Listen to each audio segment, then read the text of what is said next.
I just knew there was something else I wanted to do in that last video. And this is a great tip for you. Whenever you're working with ACLs that are affecting traffic from one end of your network to another, whether it just be your building or it be a WAN as we're seeing here, you should always check to see if your intermediate devices can still communicate. So the key here is I want to go back to router 2 and ping, which will have a source of 172.12.123.2, and make sure we can ping .4. I'm sure we can.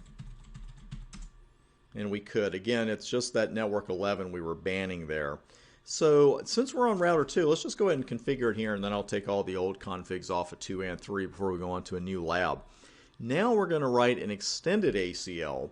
And with that in mind, there's no problem with placing an extended ACL on the interface closest to the source of the traffic because you can be so darn granular with it. You can go way past IP addresses, and I'll show you some of those options in a later video in this section. But let's go ahead and get that particular ACL written. We'll go with 110 here. We'll just go over the syntax again. Never hurts. We've got a permit, but we're going to do a deny first, right? Absolutely. IP. There's our source and now our destination. And remember, the requirement said the e-commerce server and any other hosts we put on that segment. So we're not going to use a host deal here. We're going to use the 44.44.44.0/24 network as a whole as the destination.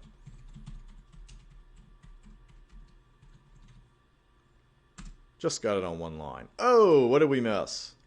I bet I handed one letter. Yeah, one extra number there. Okay. And you could see there, you know, at first I thought, oh, I left IP out. That's easy to do, but I didn't. I just tacked an extra 5 on the end, and that's what I love about that. So you could end up looking at the beginning of this list and saying, well, what's wrong with it? And here are the characters saying, you know, hey, you're, inventing IP version 4.5 here. Don't do that. So let's put access list 110 permit, and we need 2 innies there.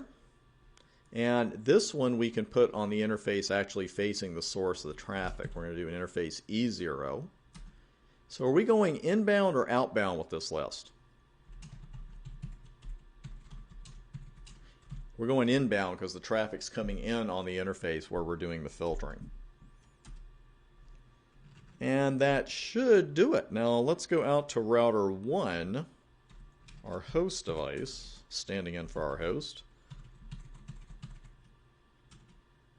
No problem there.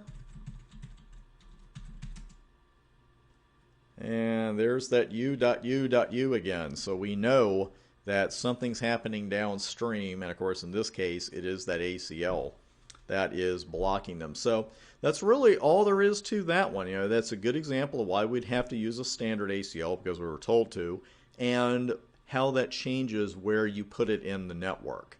And after that, the extended ACL, it's just written and applied the same way we've been doing it in the last couple of videos, and you're done and done in a much more efficient manner. Again, in a nutshell, unless a practice exam, real exam, job interview, doesn't matter because I've put that in job interviews more than once over my life.